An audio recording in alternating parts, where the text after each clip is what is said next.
नमस्कार, मैं doctor RP Sonkar, associate professor मनोविज्ञान विभाग, वसंत कन्या महाविद्यालय, काशी हिंदू विश्वविद्यालय। एक बार फिर आप सभी सम्मानित अभिभावकों और प्रिय विद्यार्थियों का हार्दिक स्वागत और अभिनंदन करता हूं।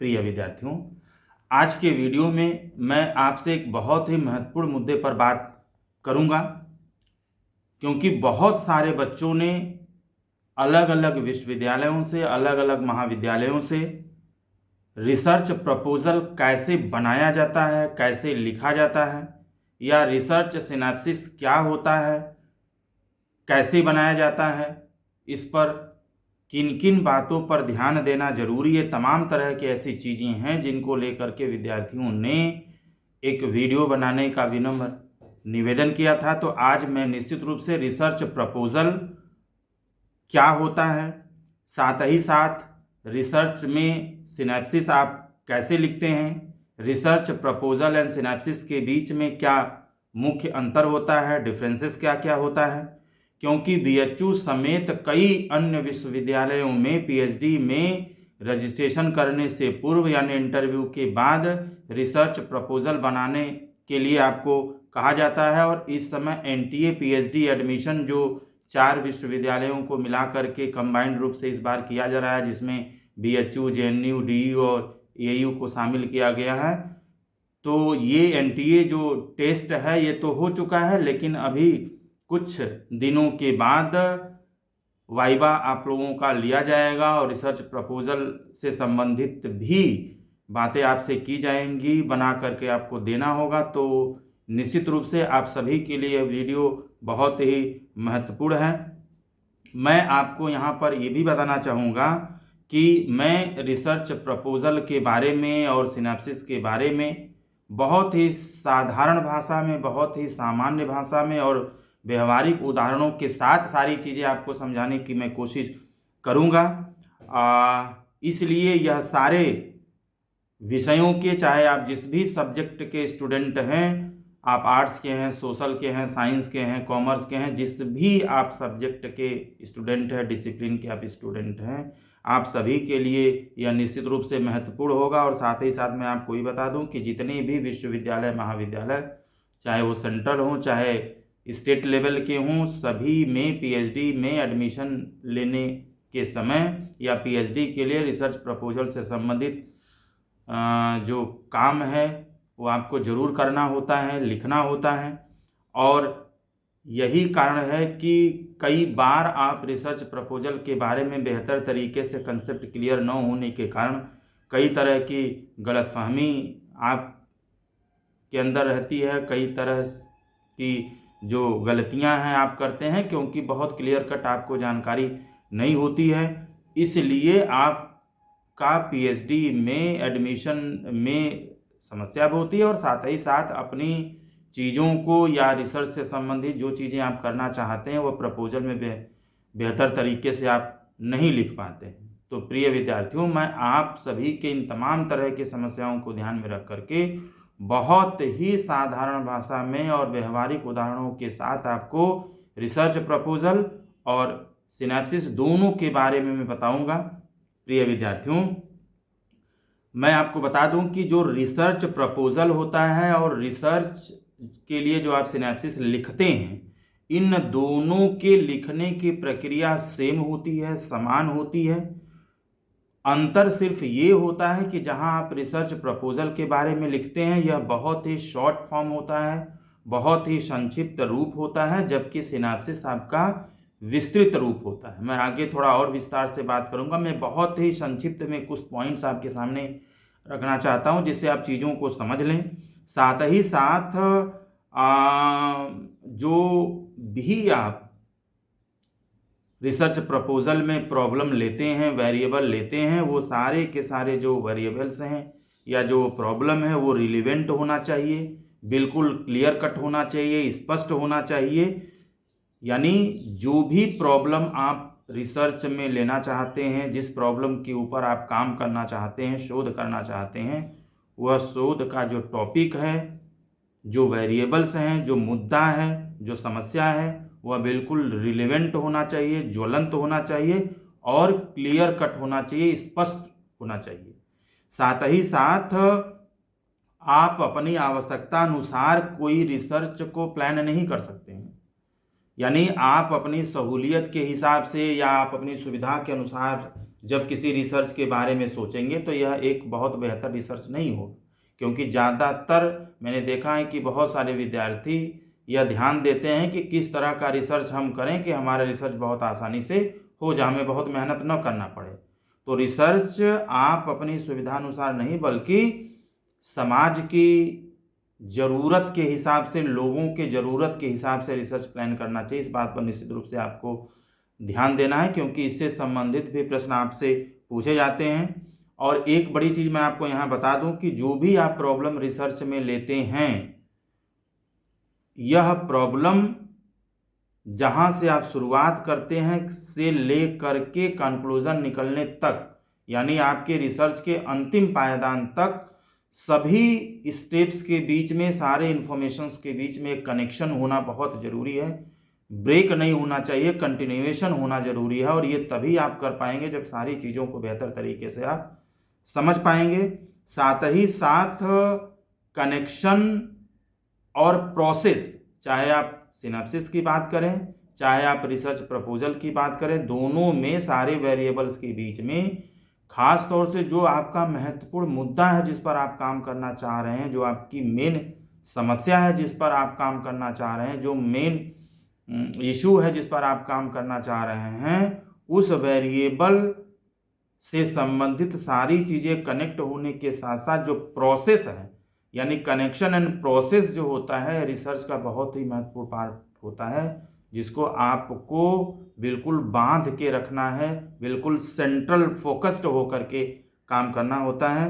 अगर आप इन मेन मुद्दा से, मेन वेरिएबल से, मेन समस्या से यदि आप भटकते हैं तो निश्चित रूप से आप एक बढ़िया रिसर्च के आउटकम तक नहीं पहुंच पाएंगे। एक चीज़ मैं आपको ज़रूर बता दूं कि आपको जो भी रिसर्च करना है, आप उस रिसर्च से संबंधित निश्चित रूप से एक सामान्य जानकारी आपको होनी चाहिए। मतलब ये है कि यदि आप पीजी के बाद रिसर्च करना चाहते हैं या रिसर्च फील्ड में जाना चाहते हैं, कैरियर बनाना चाहते हैं, तो निश्चित रूप से आपको पीजी करते करते रिसर्च के बारे में एक जिज्ञासा होना चाहिए, एक रिसर्च ओरिएंटेशन आपके अंदर होना चाहिए, रिसर्च के बारे में विशेष तरीके से सोचने की क्षमता होनी चाहिए, कुछ विशेष क्रिएशन होना चाहिए। अचानक ऐसा नहीं होता है कि आप पीजी कर लिए और अचानक से आप पीएचडी में जाने का निर्णय लिए, ऐसा नहीं होता है। कई बार आप पीजी करते करते या जरूर आपके मन में यह विचार उत्पन्न हो जाता है कि हमें हायर एजुकेशन में जाना है, हमें रिसर्च करना है, तो रिसर्च से संबंधित सामान्य जानकारी, सामान्य जो क्रिएशन है, यह पीजी से ही उत्पन्न होना चाहिए। और एक रिसर्च के बारे में सामान्य जानकारी आपको वहीं से ग्रहण करने की आवश्यकता है, उसके बारे में वहीं से सोचने की आवश्यकता है, जिससे आप रिसर्च के बारे में एक ओरिएंटेशन आपके अंदर हो जाए। रिसर्च के बारे में जो बेसिक फंडामेंटल जो अंडरस्टैंडिंग है वो वहीं से शुरू हो जाए और उस पर आप अपनी क्षमता अनुसार उसको पढ़ सकें, समझ सकें। क्योंकि मैंने कई बार देखा है कि कुछ बच्चे आगे चल करके रिसर्च करना चाहते हैं, लेकिन पीजी में, मैं खास तौर से बीएचयू की बात करूं तो बीएचयू में, पीजी में 3rd सेमेस्टर में डिजर्टेशन का ऑप्शन होता है। बहुत बच्चे जो डिजर्टेशन ऑप्ट करते हैं वो आगे चल के रिसर्च करते भी हैं और उनमें से कई सारे बच्चे रिसर्च नहीं भी करते हैं। कभी कभी ऐसा भी देखा गया है कि जिन बच्चों को आगे रिसर्च करना है वो डिजर्टेशन नहीं लेते हैं। इस तरह की चीज़ें नहीं होनी चाहिए। अगर आप निश्चित रूप में पीजी के बाद हायर एजुकेशन में जाना चाहते हैं तो हायर एजुकेशन का मतलब बिना रिसर्च आप हायर एजुकेशन के बारे में सोच ही नहीं सकते।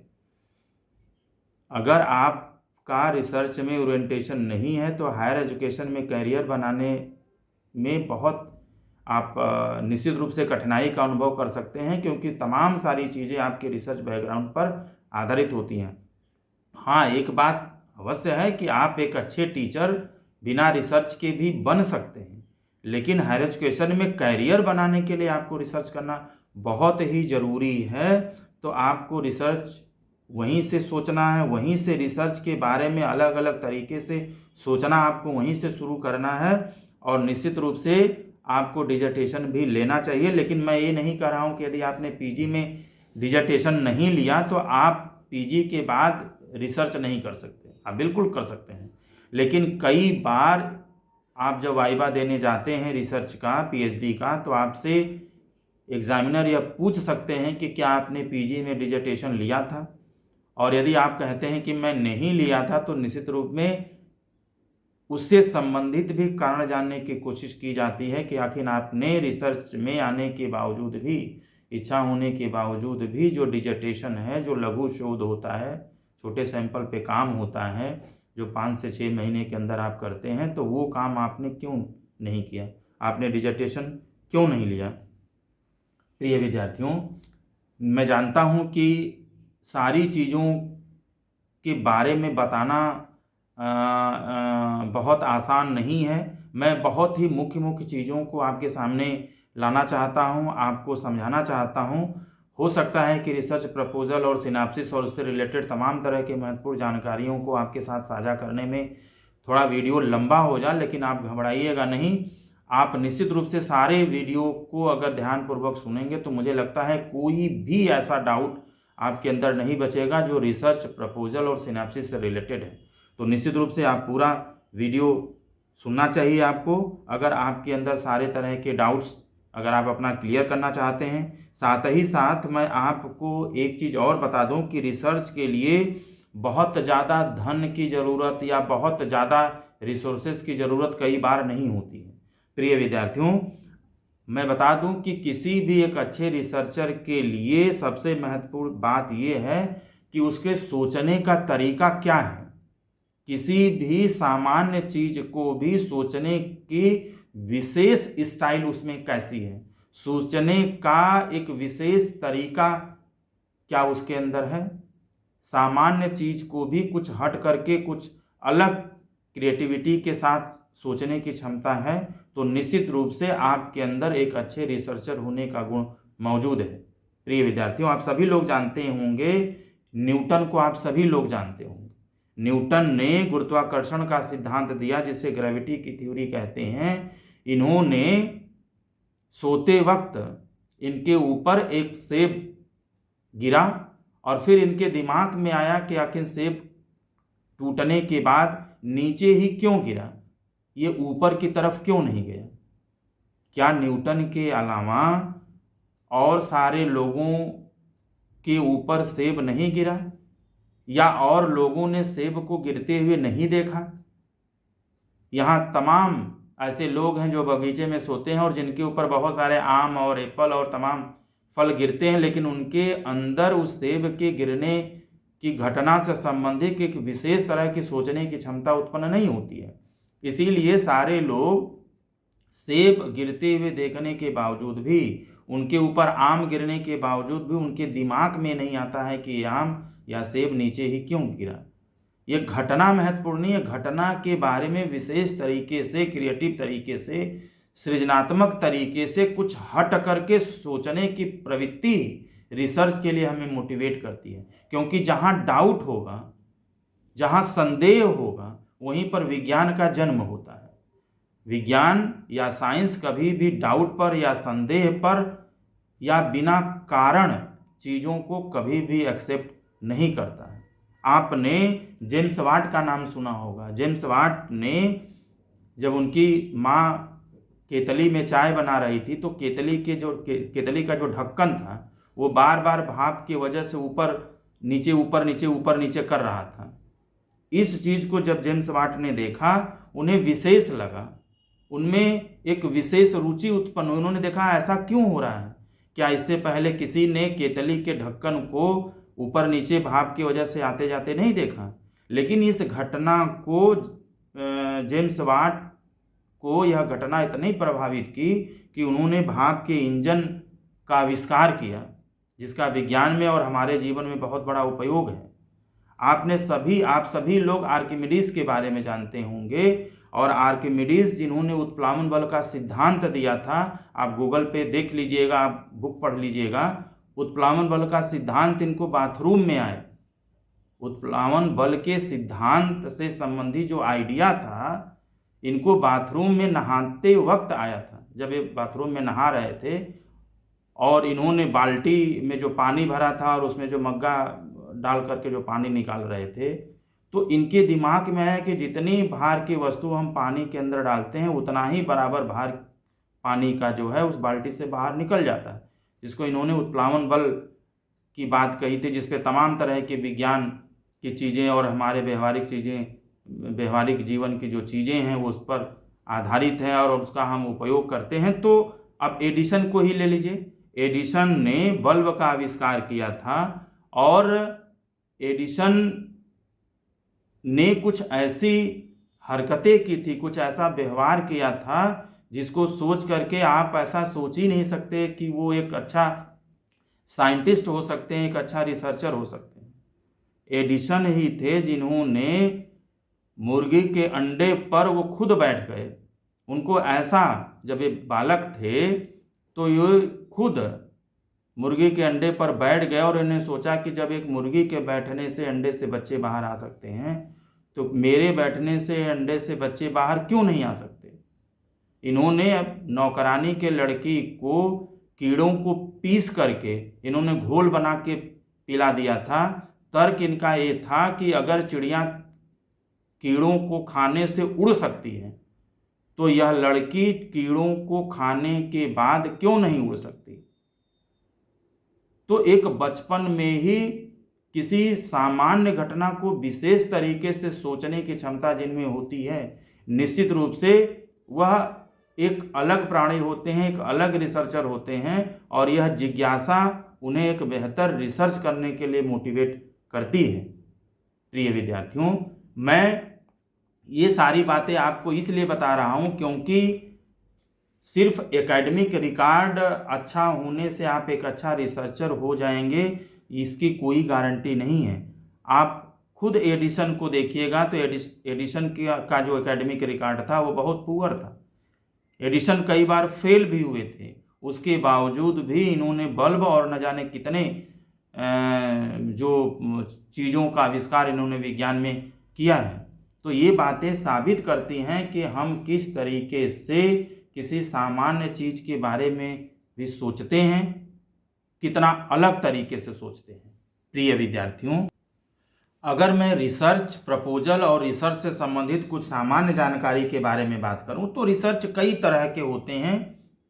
जैसे क्वालिटेटिव रिसर्च आप करना चाहते हैं या क्वांटिटेटिव रिसर्च करना चाहते हैं, फील्ड स्टडी करने में आपका इंटरेस्ट है या लैब एक्सपेरिमेंट करने में आपका इंटरेस्ट है, आप बेसिक रिसर्च करना चाहते हैं या अप्लाइड फील्ड में रिसर्च करना चाहते हैं, ये तमाम ऐसे प्रश्न हैं जिसका निर्धारण कोई भी रिसर्चर अपने प्रॉब्लम, अपने आइडिया, अपनी क्षमता, इन तमाम तरह की चीज़ों को ध्यान में रख के करता है और साथ ही साथ आज के समय की जो ज़रूरत है उस ज़रूरत को भी बहुत अच्छी तरीके से सोच करके इन सारे मुद्दों के साथ उसको शामिल करता है।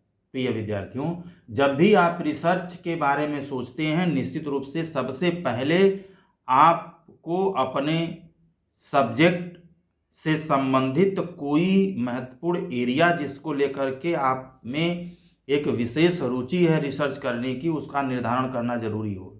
जैसे मान लीजिए आप साइकोलॉजी के स्टूडेंट हैं और साइकोलॉजी में रिसर्च करना चाहते हैं, तो साइकोलॉजी में बहुत सारे एरिया हैं। आप जनरल साइकोलॉजी और उसके अंतर्गत तमाम तरह के टॉपिक्स हो सकते हैं, clinical psychology, organizational psychology, abnormal psychology, cognitive science के साथ साथ मेंटल हेल्थ हो गया, पॉजिटिव साइकोलॉजी हो गया, ठीक है, हेल्थ साइकोलॉजी हो गया, तमाम ऐसे साइकोलॉजी के फील्ड हैं। सोशल साइकोलॉजी हो गया, क्रॉस कल्चरल साइकोलॉजी हो गया, डेवलपमेंटल साइकोलॉजी हो गया, तमाम सारे ऐसे ब्रांच हैं, तमाम सारे ऐसे एरिया हैं जिसमें आप रिसर्च कर सकते हैं। एक ही व्यक्ति सारे एरिया में रिसर्च नहीं कर सकता या सारे अलग अलग एरिया के मुद्दों को कोई एक ही व्यक्ति रिसर्च नहीं कर सकता। इसलिए आपको यह निर्धारित करना होगा कि आप अपने सब्जेक्ट में किस एरिया में विशेष रुचि रखते हैं और किस मुद्दे पर आप काम करना चाहते हैं। या थोड़ी देर के लिए मान लीजिए कि आप साइकोलॉजी में रिसर्च करना चाहते हैं और आपने area developmental psychology and social psychology चुना कि हमें डेवलपमेंटल एंड सोशल साइकोलॉजी में रिसर्च करना ज़्यादा महत्वपूर्ण है। तो आप इसमें किस तरह का रिसर्च करना चाहते हैं, क्या कोरिलेशनल रिसर्च करना चाहते हैं या क्वालिटेटिव या क्वांटिटेटिव या किस तरह की, जैसा कि रिसर्च के बारे में मैंने ऊपर बताया तमाम तरह की रिसर्च है। तो आप यदि साइकोलॉजी में, डेवलपमेंटल साइकोलॉजी में एंड सोशल साइकोलॉजी में रिसर्च करना चाहते हैं तो रिसर्च किस तरह का होना चाहिए, ठीक है। मान लीजिए कि आपने यह डिसीजन लिया कि हमें साइकोलॉजी में, डेवलपमेंटल साइकोलॉजी में रिसर्च करना है, कोरिलेशनल रिसर्च करना है, तब आपके सामने एक समस्या आती है कि आप प्रॉब्लम क्या लेना चाहते हैं। यानी डेवलपमेंटल साइकोलॉजी में बहुत सारी अलग अलग तरह की समस्याएं हो सकती हैं जिन पर रिसर्च करना अति महत्वपूर्ण हो सकता है।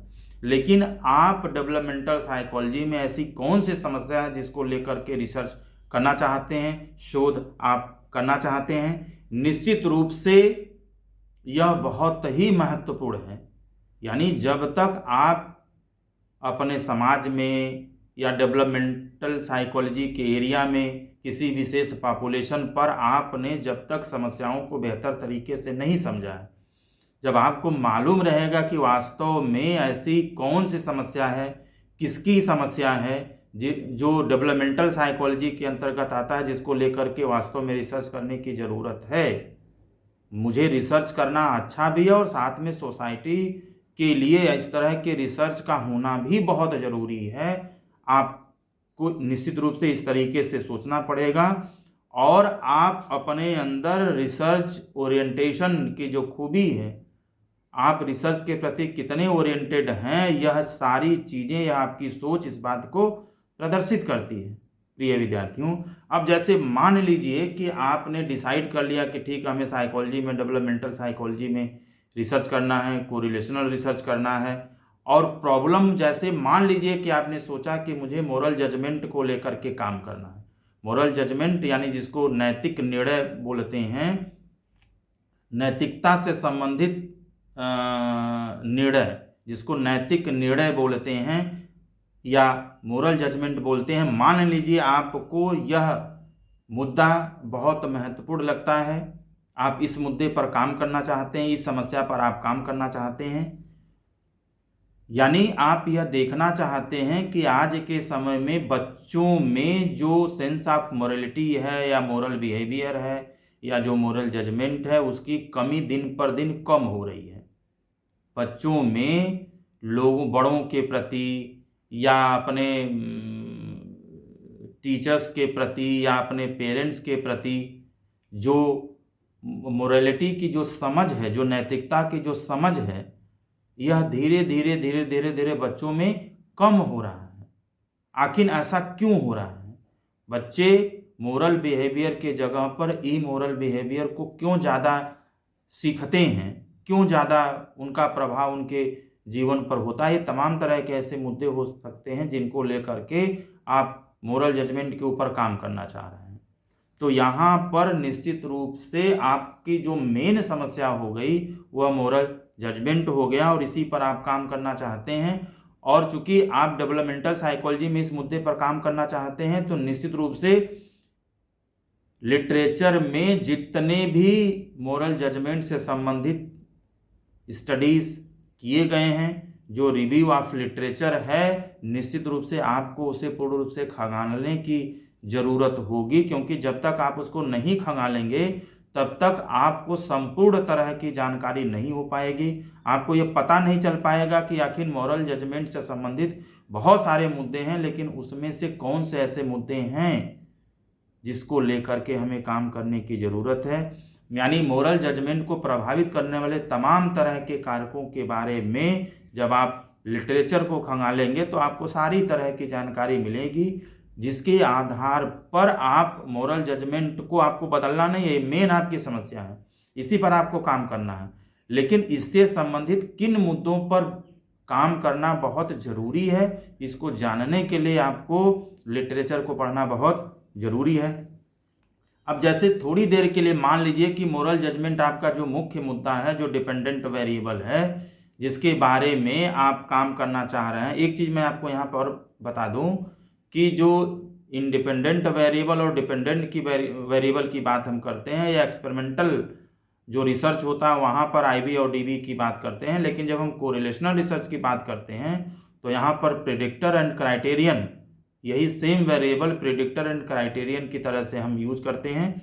तो मान लीजिए कि आपका जो मेन मुद्दा है मोरल जजमेंट, जो डिपेंडेंट वेरिएबल की तरह से यानी प्रेडिक्टर की तरह से है, क्राइटेरियन की तरह से है, आप इससे संबंधित तमाम तरह के फैक्टर्स के बारे में जानना चाहते हैं, तो आपने जैसे ही रिव्यू देखा, आपने देखा कि मोरल जजमेंट को कई सारे ऐसे फैक्टर्स हैं जिनके साथ जोड़ करके स्टडी हुई है और इनका बहुत हाई एसोसिएशन है, या मोरल जजमेंट के साथ इन सारे फैक्टर्स का कनेक्शन देखा गया है। जैसे पेरेंट चाइल्ड रिलेशनशिप हो गया, मदर चाइल्ड रिलेशनशिप का मोरल जजमेंट के साथ कनेक्शन आपने देखा, स्कूल इन्वायरमेंट का कनेक्शन इसके साथ देखा, पीयर प्रेशर का भी कनेक्शन मोरल जजमेंट के साथ होता है, ठीक है। टेक्नोलॉजी के साथ आपने रिसर्च देखा, सोशल एंड कल्चरल जो बैकग्राउंड है इसके साथ भी आपने देखा, के साथ साथ आपने ये देखा कि तमाम तरह के फैक्टर्स हैं जो मोरल जजमेंट के साथ जोड़ करके स्टडी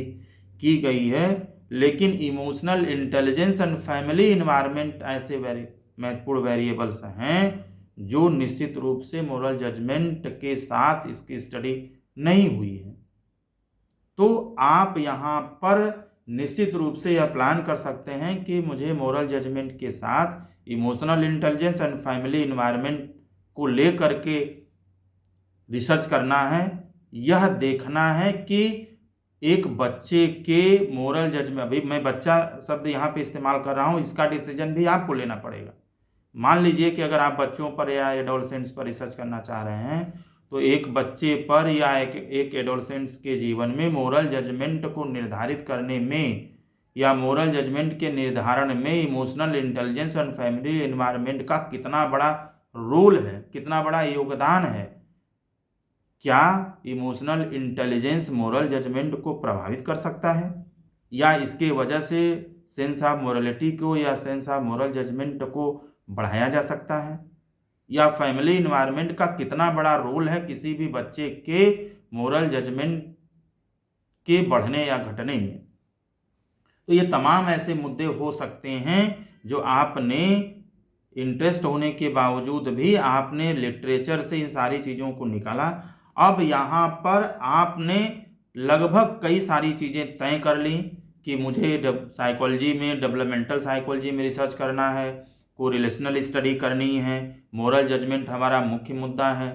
मोरल जजमेंट से संबंधित बहुत सारे कारक हो सकते हैं, लेकिन मुझे सिर्फ मोरल जजमेंट के साथ emotional intelligence and family environment को जोड़ करके ही देखना। इतनी सारी बातें आपने क्लियर कर ली। मैं एक उदाहरण बता रहा हूँ, आप इसी आधार पर दूसरे टॉपिक्स के बारे में भी डिसीजन ले सकते हैं। अब मोरल जजमेंट के साथ सबकी स्टडी उपलब्ध है। जैसा मैंने कहा कि मोरल जजमेंट के साथ बहुत सारे फैक्टर्स, जिसका नाम मैंने अभी थोड़ी देर पहले लिया, आपने देखा कि बहुत सारे फैक्टर्स हैं जो इनके साथ स्टडी अवेलेबल है, लेकिन फैमिली इन्वायरमेंट और इमोशनल इंटेलिजेंस के साथ इस चीज़ों को जोड़ करके नहीं देखा गया है, या बहुत कम देखा गया है, या देखा भी गया है तो वो विदेशों में इस तरह की स्टडी हुई है। हमारे भारत में, हमारे देश में, जहाँ पर फैमिली इन्वायरमेंट का बहुत बड़ा कॉन्सेप्ट है, ठीक है, परिवार का एक बहुत बड़ा कॉन्सेप्ट, हमारे लिए परिवार बहुत महत्वपूर्ण होता है, और हमारे परिवार में, हमारे संस्कार में, हमारे कल्चर में, हमारे सोसाइटी में मोरल जजमेंट या मोरल बिहेवियर का बहुत बड़ा रोल होता है। मोरलिटी एक बहुत बड़ा पैमाना होता है जिस पर रिसर्च करना जरूरी है। नहीं विदेशों में हुआ, कम हुआ है, विदेशों में हुआ है, कम हुआ है तो करने की ज़रूरत है। विदेशों में हुआ है तो निश्चित रूप से हमारे भारतीय परिप्रेक्ष्य में, इंडियन कंटेक्स्ट में भी इस तरह के रिसर्च का होना बहुत ज़रूरी है। आप इसलिए भी इस चीज़ को लेकर के काम करना चाहते हैं क्योंकि जितने भी रिसर्च हुए उनमें कंट्राडिक्शन ज़्यादा है या गैप ज़्यादा है, या जिन लोगों पर रिसर्च किया गया है वो बच्चों पर ज़्यादा किया गया है, ठीक है। तो निश्चित रूप से आप एडोलसेंट्स पर करना चाह रहे हैं। आपने तय किया कि मुझे एडोलसेंट्स पर यह स्टडी करनी है क्योंकि इस तरह के चीज़ को लेकर के भारत में स्टडी बहुत कम हुई हैं, अगर हुई भी हैं तो बच्चों पर ज़्यादा हुई हैं या नहीं हुई हैं, तो कंट्राडिक्शन हो सकता है। एडोलसेंट्स पर तुलनात्मक रूप से कम स्टडी हुई है, तो निश्चित रूप से आप उम्र की भी बात करेंगे। जैसे आपने डिसाइड किया कि हम एडोलसेंट्स पर इन चीज़ों को लेकर के रिसर्च करना चाहते हैं जिनकी उम्र 13-14 साल से लेकर के 17-18 साल के बीच होगी, यानी जो बच्चा क्लास 9th से लेकर के आप क्लास 12 तक के बच्चों पर यह रिसर्च करना चाहते हैं, एडोलसेंट्स पर आप रिसर्च करना चाहते हैं। आखिर आप एडोलसेंट्स पर ही रिसर्च करना चाहते हैं, 13-14 साल के बच्चों से लेकर के 17-18 साल के बच्चों पर ही रिसर्च करना चाहते हैं, तो इससे संबंधित भी इसका जस्टिफिकेशन या कारण आपको मालूम होना चाहिए कि आप क्यों एडोलसेंट्स पर ही रिसर्च करना चाहते हैं, क्योंकि एडोलसेंट्स पर स्टडी बहुत कम हुई है। लेकिन एडोलसेंट्स का क्लासिफिकेशन जो बताया गया है उसमें सिर्फ आप 13-14 साल से लेकर के 17-18 साल पर ही रिसर्च करना क्यों चाहते हैं, इसका भी कारण आपको निश्चित रूप से पता होना चाहिए। जैसे सबसे बड़ा कारण ये हो सकता है कि चूंकि 13 साल या 14 साल के पहले बच्चा एडोलसेंट्स के तरफ बढ़ता तो जरूर है, लेकिन उसमें अभी चाइल्डहुड का जो इफेक्ट है, जो प्रभाव है, अभी ज़्यादा देखने को मिलता है, क्योंकि वो प्योरली जो है एडोलसेंट्स के कैरेक्टरिस्टिक्स उसमें नहीं आते हैं। और 17-18 साल तक के ही बच्चों को हम लेना चाहते हैं 20-21 साल की जगह पर, क्योंकि 20-21 साल होते होते उसमें एडल्टहुड के कैरेक्टरिस्टिक्स उसके अंदर आ जाएंगे। तो जो प्योर एडोलसेंट्स का कैरेक्टरिस्टिक्स होगा, प्योर एडोलसेंट्स की जो विशेषता होगी वो कहीं ना कहीं ओवरलैप होगा एडल्टहुड के द्वारा। तो हम 14 साल से 18 साल की उम्र इसलिए लेना चाहते हैं, लगभग 13-14 से लेकर 17-18 साल की उम्र के एडोलसेंट्स को इसलिए लेना चाहते हैं जो प्योर एडोलसेंट्स हो, जिस पर चाइल्डहुड का प्रभाव न हो, जिस पर एडल्ट का प्रभाव न हो। ठीक है, तो ऐसे तमाम कारण भी आपको सोच करके रखना है। आप एडोलसेंट्स पर रिसर्च करना चाहते हैं, लेकिन कहाँ पर रिसर्च करना चाहते हैं ये भी जानकारी आपको होना चाहिए। अगर आप मोरल जजमेंट से संबंधित समस्या समझ में आती है तो आप कहाँ के एडोलसेंट्स पर, इंडिया में ठीक है, लेकिन इंडिया के किस जगह पर आप इस तरह की समस्या को ज़्यादा महत्वपूर्ण मानते हैं। जैसे मान लीजिए आप उत्तर प्रदेश में समस्या को ज़्यादा महत्वपूर्ण मानते हैं, तो पूरे उत्तर प्रदेश में सभी क्लास 9 से लेकर के 12 तक पढ़ने वाले सभी एडोलसेंट पर रिसर्च करना संभव तो होगा नहीं। तो आप किसी एक इंडिया के किसी एक स्टेट को ले सकते हैं, स्टेट में भी किसी एक विशेष जिला को ले सकते हैं जिसके ऊपर रिसर्च कर सकते हैं। साथ ही साथ आपको ये भी ध्यान देना है कि एडोलसेंट्स पर स्टडी आप कर रहे हैं, मोरल जजमेंट को लेकर के काम आप कर रहे हैं, ठीक है, के साथ साथ आप emotional intelligence and family environment के साथ जोड़ करके इसको रिसर्च करना चाह रहे हैं। लेकिन इसके साथ ही साथ आपको यह भी निर्धारित करना होगा, रिसर्च शुरू करने से पहले निर्धारित करना होगा कि आप गांव और शहर के लोगों को भी शामिल करना चाह रहे हैं, आप जेंडर डिफरेंस भी देखना चाह रहे हैं, लड़कों और लड़कियां दोनों पर रिसर्च करना चाह रहे हैं, गवर्नमेंट स्कूल और प्राइवेट स्कूल दोनों को लेना चाह रहे हैं, आप joint family and nuclear family दोनों के बच्चों पर रिसर्च करना चाह रहे हैं, जो एम्प्लॉयड हैं और अनएम्प्लॉयड हैं दोनों पेरेंट्स के बच्चों को शामिल करना चाह रहे हैं, या आप सिंगल चाइल्ड के ऊपर रिसर्च करना चाह रहे हैं, या इसमें से एक दो चीज़ों को लेके काम करना चाह रहे हैं। ये सारे की सारी चीज़ें आपको डिसाइड करना है। हो सकता है जितने मैंने अलग अलग फैक्टर्स बताएं इन सारे पर अगर आप काम करना चाहें तो सारे पे कर सकते हैं, या इसमें से एक दो आप छोड़ भी सकते हैं, क्योंकि अगर ये सारे चीज़ों को अगर आप समझ नहीं पाएंगे, उनका निर्धारण रिसर्च शुरू करने से पहले यदि आप नहीं कर पाएंगे, तो निश्चित रूप से जितने भी आप रिसर्च से संबंधित हाइपोथेसिस आप बनाते हैं, रिसर्च ऑब्जेक्टिव बनाते हैं, उन को आप उनकी जो सैंपलिंग है आप इन चीज़ों को ध्यान में ही रख करके करेंगे। जैसे मान लीजिए अगर आप मोरल जजमेंट पर या इमोशनल इंटेलिजेंस पर या फैमिली एनवायरनमेंट पर आप जेंडर डिफरेंस देखना चाहते हैं, लेकिन आपने पहले सोचा ही नहीं कि जेंडर डिफरेंस हमको देखना है, तो जब आप पहले से सोचे ही नहीं कि जेंडर डिफरेंस देखना है, तो मान लीजिए आप 400 सैंपल पर काम करना चाहते हैं, 400 सैंपल में आपने ऐसा ही अपने इच्छानुसार मेल फीमेल को ऐसे ही भर लिया, इसको डेटा ले लिया, जिसमें हो सकता है कि 100 लड़कियों को लिया, आपने 300 लड़कों को ले लिया। तो फिर जेंडर डिफरेंस आप कैसे देख पाएंगे? जब आपको मालूम है कि जेंडर डिफरेंस जैसी चीज़ों को हमें लेना है तो इक्वल डिस्ट्रीब्यूशन जेंडर के हिसाब से आप करेंगे। यानी 400 का सैंपल है तो 200 आप मेल लेंगे, 200 फीमेल लेंगे। मैं एक उदाहरण के रूप में आपको बता रहा हूँ। ऐसे ही सारे फैक्टर्स को यदि आप पहले से नहीं समझेंगे तो सैंपलिंग में जो पॉपुलेशन का जो सिलेक्शन, जो सैंपलिंग आप करेंगे, उस सैंपलिंग में जितने लोगों को लेंगे उसका क्लियर कट डिस्ट्रीब्यूशन नहीं हो पाएगा, क्लासिफिकेशन आप तैयार नहीं कर पाएंगे। फिर बाद में आपको डेटा के आधार पर एनालिसिस करने में प्रॉब्लम होगी। जितने भी आपने हाइपोथेसिस बनाए हैं उन सारे के आधार पर आपको एनालिसिस करने में दिक्कत होगी। तो ये सारी चीज़ें पहले से निर्धारित करना आपको बेहद ज़रूरी है। प्रिय विद्यार्थियों, अगर मैं जल्दी से आपको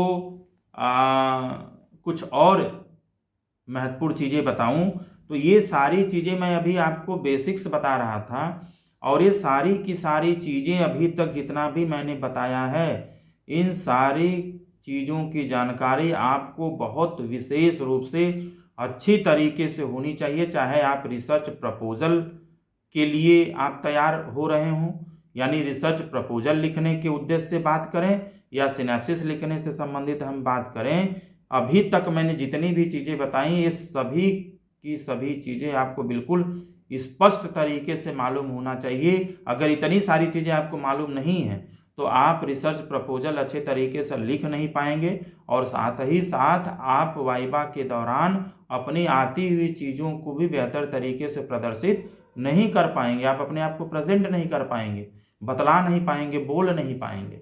ये इन चीज़ों के बारे में भी आपको विशेष रूप से सोचना जरूरी है। जैसे ही इन सारे तरह की चीज़ों का कंसेप्ट आपको क्लियर हो जाएगा, वैसे ही आपके सामने रिसर्च से संबंधित रिसर्च प्रपोजल के रूप में या सिनैप्सिस के रूप में आपके सामने लगभग स्पष्ट रूप से, यानी लगभग 90% आप डिसीजन ले लेंगे कि आपका टॉपिक वास्तव में क्या होना चाहिए। और मान लीजिए इस तमाम तरह के सोच के आधार पर आपका टॉपिक आप ऐसे बना सकते हैं कि a correlational study of moral judgment, emotional intelligence and family environment among adolescents.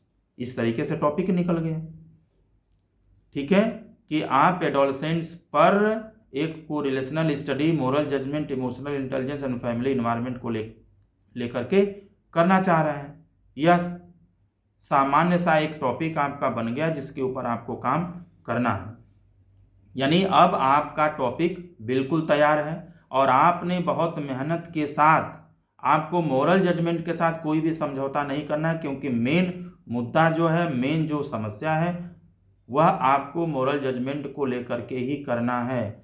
आपको अपना मेन जो वेरिएबल है मोरल जजमेंट नहीं बदलना है, सैंपल आपको नहीं बदलना है, और आपने उसके साथ जो दो अन्य वेरिएबल लिए हैं जिसको हम इंडिपेंडेंट वेरिएबल कह सकते हैं या हम प्रेडिक्टर कह सकते हैं कोरिलेशनल स्टडी के आधार पर, तो ये कई सारे हैं जिनमें से बहुत छानबीन करके आपने दो वेरिएबल लिए हैं, emotional intelligence and family environment. तो आपका टॉपिक बिल्कुल तैयार हो गया। लेकिन जैसे ही आपका टॉपिक तैयार होता है, आप चाहे रिसर्च प्रपोजल के संदर्भ में समझिए, चाहे सिनैप्सिस के संदर्भ में समझिए, यह जानना आपको बहुत ज़रूरी है कि आपने जो भी वेरिएबल लिए हैं उन वेरिएबल्स का ऑपरेशनल डेफिनेशन क्या है। यानी आपने मोरल जजमेंट लिया है तो मोरल जजमेंट को कई सारे अलग अलग मनोवैज्ञानिकों ने अपने सिद्धांतों में इसके बारे में बताया है या इसे परिभाषित किया है। आप इस मोरल जजमेंट को जो लेकर के काम करना चाह रहे हैं किस रूप में देखते हैं, आपका कॉन्सेप्ट इसके बारे में क्या है, इसको ऑपरेशनल डेफिनेशन के थ्रू जो आप सोच करके रिसर्च करने जा रहे हैं इसके बारे में आपको बताना जरूरी है। साथ ही साथ इमोशनल इंटेलिजेंस, फैमिली इन्वायरमेंट का भी जो ऑपरेशनल डेफिनेशन है से आपका विशेष अभिप्राय क्या है, किस रूप में लेकर के आप रिसर्च कर रहे हैं, इसके बारे में भी जानकारी आपको होनी चाहिए। और साथ ही साथ कनेक्शंस, जब भी आप टॉपिक कोई लेते हैं जैसे कि मैंने बताया, तो आपके जितने भी वेरिएबल्स हैं इन सारे वेरिएबल्स के बीच में क्लियर कट कनेक्शंस आपको शो करना पड़ेगा और सबका सबके साथ कनेक्शन, तब आप समझा पाएंगे कि वास्तव में मेन मुद्दा यानी मोरल जजमेंट के साथ इन दो वेरिएबल्स को लेकर के काम करना कितना जरूरी है। और साथ ही साथ जब आप मोरल जजमेंट की बात करते हैं तो इससे बहुत ही हाईली कोरिलेटेड वेरिएबल्स जो हैं, कंसेप्ट जो हैं, वो कभी कभी ओवरलैप करता है, जिनके बीच में क्लियर कट आप जो ऑपरेशनल डिफिनेशन दे करके इसको अलग कर सकते हैं। जैसे अगर आप मोरल जजमेंट की बात करते हैं तो मोरलिटी इससे किस तरीके से अलग है या मोरल बिहेवियर इससे किस तरीके से अलग है, इसके बारे में भी आपसे पूछा जा सकता है। तो जितने भी थ्योरीज इससे संबंधित दिए गए हैं आप उनको पढ़ करके कॉन्सेप्ट क्लियर कर सकते हैं। और जैसा कि मैंने थ्योरी का नाम लिया तो आप जो जो भी वेरिएबल लिए हैं जैसे moral judgment, emotional intelligence, family environment, इन सभी वेरिएबल से संबंधित जो थ्योरीज डेवलप की गई हैं, विकसित की गई हैं, इसको पढ़ना, इसकी समझ रखना, इसको बेहतर तरीके से समझना आपके लिए ज़रूरी है, क्योंकि ये थ्योरीज आपको रिसर्च में बहुत हेल्प करेंगी। और जहाँ भी आप रिसर्च प्रपोजल के रूप में आप अपने आप को प्रेजेंट कर रहे हैं या सिनॉप्सिस लिख रहे हैं, कहीं भी जब भी आप इस मुद्दे की बात करेंगे थ्योरीज की चर्चा जरूर होगी। इसलिए आप थ्योरीज को विशेष रूप से पढ़िए, समझिए। एक चीज़ मैं आपको बता दूं कि जैसे यहाँ पर आपने वेरिएबल की संख्या 3 लिया है, कभी कभी वेरिएबल्स की जो वेरिएबल की संख्या वो सिंगल भी हो सकता है, सिंगल वेरिएबल पर भी रिसर्च किया जा सकता है, कभी कभी 2 वेरिएबल पर भी रिसर्च किया जा सकता है, कभी कभी मोर देन 2 वेरिएबल्स भी हो सकते हैं।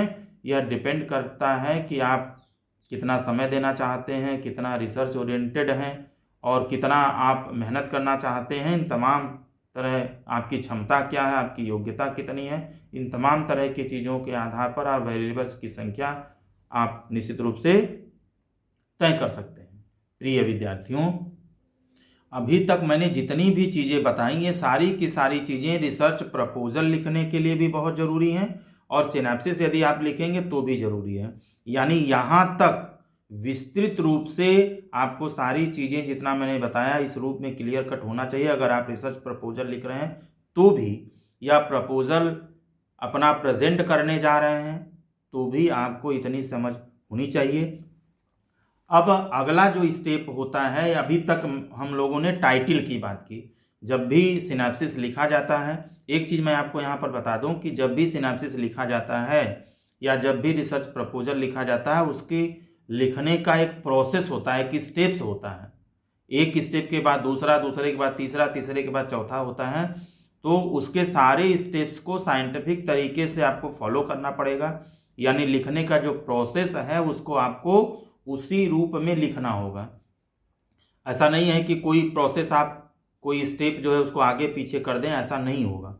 तो सबसे पहला चीज़ होता है प्रॉब्लम डिसाइड करना, यानी आपने टाइटल लिख दिया, टाइटल से संबंधित सारी चीज़ें हमने बताई। तो दूसरा चैप्टर आता है या दूसरा स्टेप आता है रिव्यू ऑफ लिटरेचर का।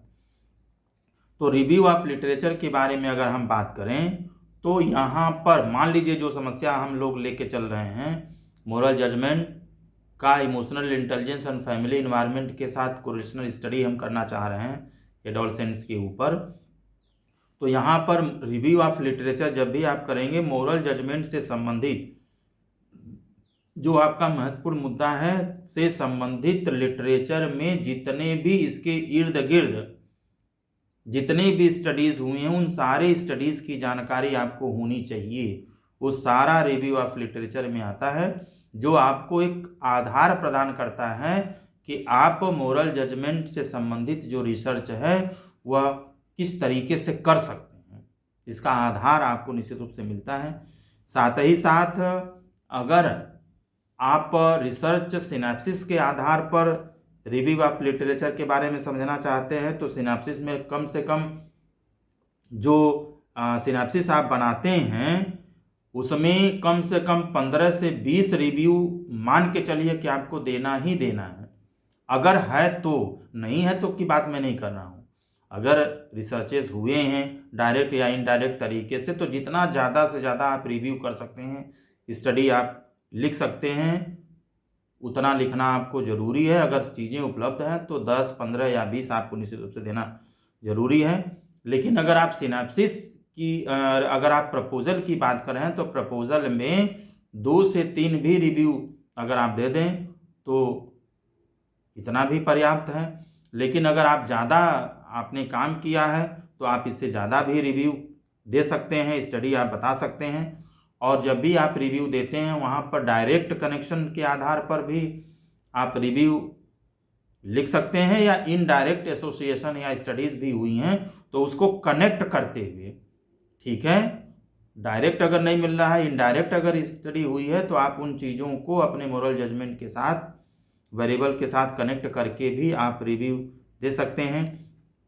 एक चीज़, जब भी आप रिव्यू लिखते हैं, ख़ास तौर से मैं सिनॉप्सिस के लिए बता रहा हूँ क्योंकि प्रपोजल में रिव्यू हो सकता है कि आपको अचानक मिल गया कोई प्रपोजल लिखने के लिए, तो वहाँ पर चूंकि आप रिव्यू अगर पहले से करके गए हैं तो आप जितने भी स्टडीज़ उससे रिलेटेड आप जानते, मान लीजिए सारी चीज़ों की तैयारी करके आप प्रपोजल के लिए गए हैं तो आपको तो सारी चीज़ें मालूम होंगी, आप पढ़ के भी गए होंगे, तो आप 2, 3, 4, 5 जितना भी रिव्यू आपके पास है, जितनी भी स्टडीज़ आपके पास है जो आपने रिव्यू किया, आप उसको लिख भी सकते हैं, उसके बारे में आप बता भी सकते हैं। लेकिन अगर आपके पास नहीं है तो 1-2 से भी काम चल जाएगा, और है तो और अच्छी बात है। लेकिन अगर आप सिनॉप्सिस लिख रहे हैं तो यहाँ पर रिव्यू ऑफ लिटरेचर में जो स्टडीज़ है वो बहुत ही महत्वपूर्ण है। पहले आपको जो रिव्यू आप लिखते हैं, रिव्यू ऑफ लिटरेचर आप लिखते हैं, जितने भी आपके मेन वेरिएबल या दूसरे यानी सबका सबके साथ, यानी आप मोरल जजमेंट का इमोशनल इंटेलिजेंस के साथ, मोरल जजमेंट का फैमिली इन्वायरमेंट के साथ, इमोशनल इंटेलिजेंस का फैमिली इन्वायरमेंट के साथ, यदि आप जेंडर डिफरेंस देख रहे हैं तो मोरल जजमेंट पर क्या जेंडर डिफरेंस है, इमोशनल इंटेलिजेंस पर क्या डिफरेंस है, या फैमिली इन्वायरमेंट पर क्या जेंडर डिफरेंस है, इन सारे मुद्दों के आधार पर आपको स्टडीज़ ढूंढनी होगी और सबको क्रमशः लिखना पड़ेगा, और उनके बीच में कनेक्शन होना चाहिए, एसोसिएशन होना चाहिए, संबंध होना चाहिए। संबंध कभी भी टूटना नहीं चाहिए। आप आगे बढ़ते रहिए और सारे का एक दूसरे के साथ संबंध जोड़ते रहिए ताकि बीच में गैप न दिखे। आप कंटिन्यूएशन में अपनी बात कह लीजिए।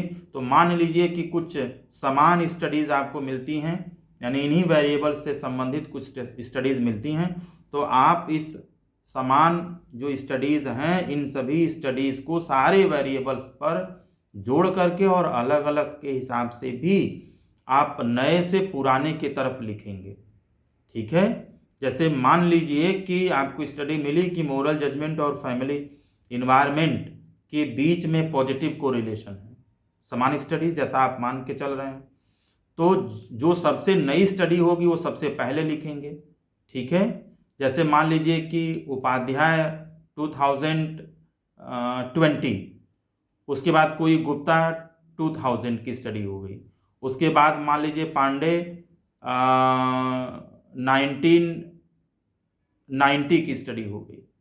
तो इस तरीके से आप जो है सबसे जो लेटेस्ट स्टडी होगी उसको पहले लिखेंगे, उसके बाद उसके बाद की, उसके पहले की, उसके पहले की, इस तरीके से करके आप लिखेंगे।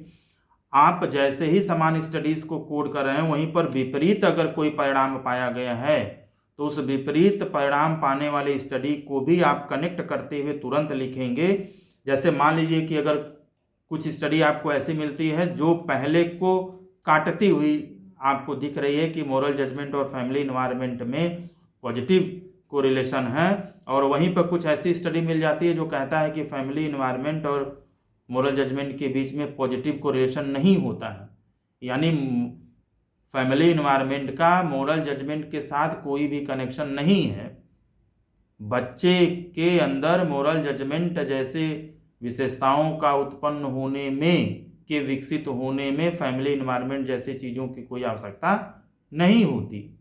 तो आप ऐसा परिणाम मिल गया, कंट्राडिक्टरी अगर रिजल्ट मिल गया तो जस्ट आप उसको भी यहीं पर कंटिन्यूएशन में लिखेंगे और नई स्टडी को पहले डालेंगे और पुरानी इसी तरह के जितने भी स्टडीज़ की गई हैं उनको क्रमशः आप पुराने के तरफ जाते हुए आप लिखेंगे। या कुछ इससे हट करके कुछ स्टडी आपको मिलती हैं, परिणाम मिलते हैं, तो भी डायरेक्ट या इनडायरेक्ट आप इसको भी नए से पुराने की तरफ आप निश्चित रूप से रिव्यू में लिखेंगे।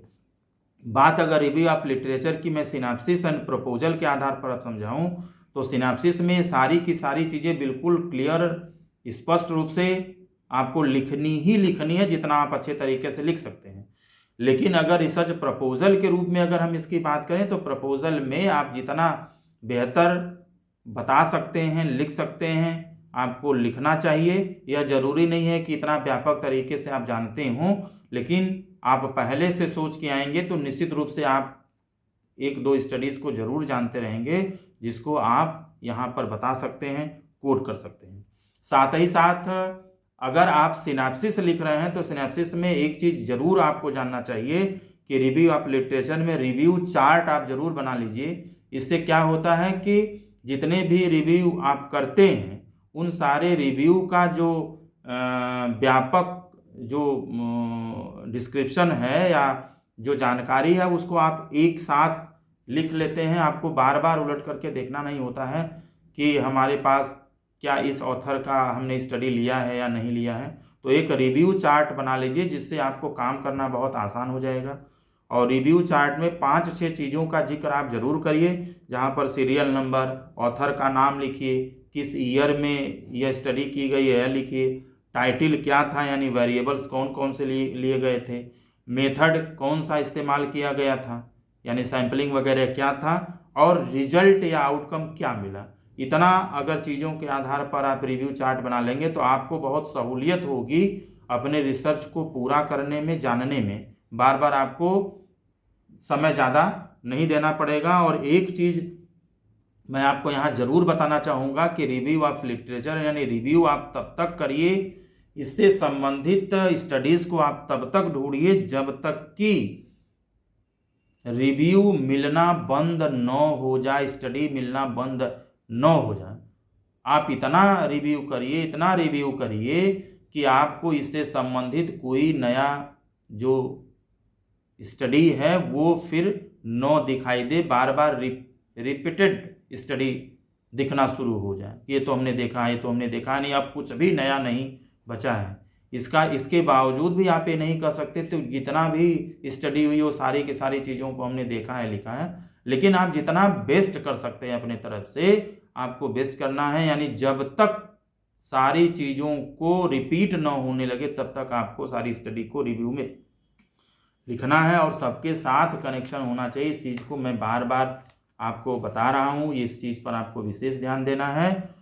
और अगर जेंडर डिफरेंस की बात कर रहे हैं तो सारे वेरिएबल्स पर जेंडर डिफरेंस से संबंधित भी स्टडी आपको निश्चित रूप से लिखने की ज़रूरत है। मैं दूसरे चैप्टर की बात कर रहा हूँ, रिव्यू ऑफ लिटरेचर की। यहाँ पर मैं एक बार पुनः दोहरा दूँ कि रिसर्च प्रपोजल में इतना विस्तृत रिव्यू ऑफ लिटरेचर की ज़रूरत नहीं होती है। आप जितना भी जानते हो उतना आपको बताना है।